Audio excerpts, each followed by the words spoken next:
God, this anaconda got loose. Oh, this thing is gonna just kill this. It's strangling this pillar. Wait, is that an anaconda? Wait, that's not an anaconda. That looks like wisteria. Look at that. Look, there's another one. Look at that. Oh my gosh, one of nature's just most amazing plants during the best time of year. I don't know what I like more. The fact that if you were diligent, not many people do this actually. Somebody looks like they hurt my poor wisteria. Actually not my wisteria, but oh, look at this. They're bashing on it. Anyway, I'm at Heitz Cellars up here where there are flying bunnies and lots of grapevines and palm trees that got put in like 15 years ago. Now they decide they want to remodel and take them out with some other idea. I don't know why. What could be a better look than that at the entry? But anyway, I just happened to see some wisteria in its full height and glory, and I just couldn't keep my video camera off. I mean, look at that. It doesn't get any more peaked than right now. The bees are super happy about this whole situation. So, and you can smell the beautiful fragrance underneath the trees, and you'll get this gorgeous flower drop. It looks like it was intentionally put here as if there's going to be a wedding today, but it's just the natural drop. So Wisteria sinensis, Chinese wisteria, native to China. It's one of the most beautiful things I think the planet has to offer, especially when well trained.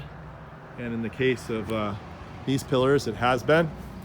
The plant is incredibly vigorous. It's a vine. It can grow up to 90 feet tall if it has something to climb. There's some plant in Southern California. Maybe I should go there and make a video. I think it's like a park. And there is a wisteria that is on a giant arbor that is like an acre, one plant.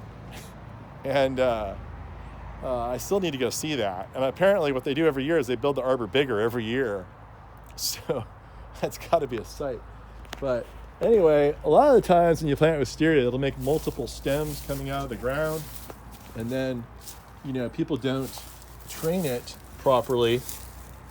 And they'll let all those stems come up, and it'll be a big mess of stems coming up. But in this case, here they did it just right.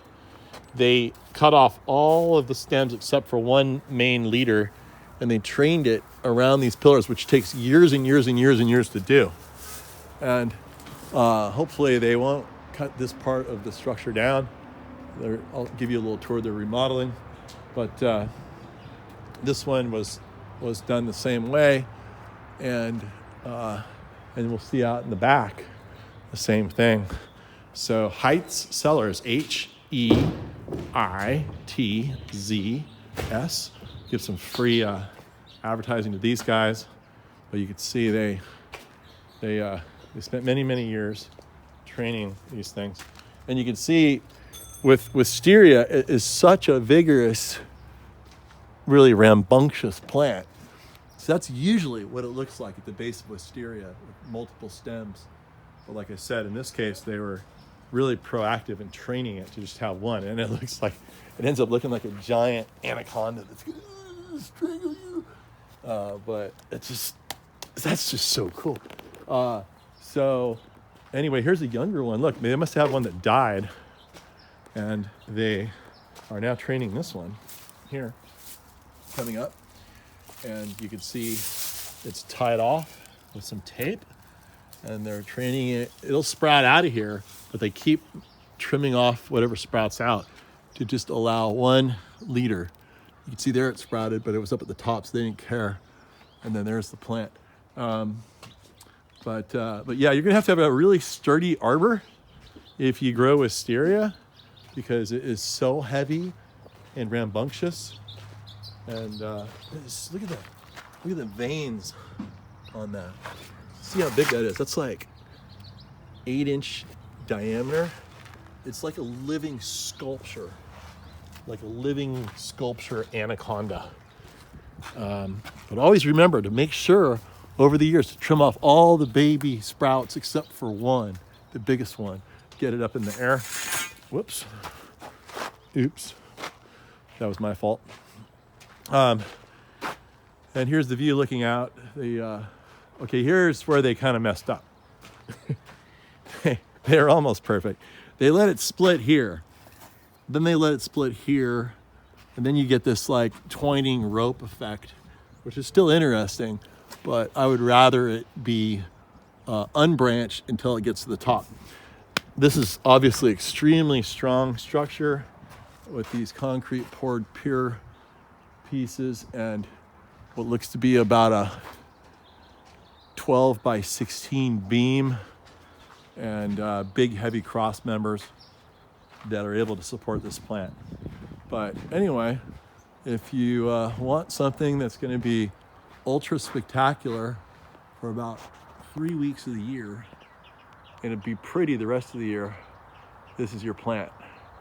And it will be super spectacular during the month of March. That's where we are right now.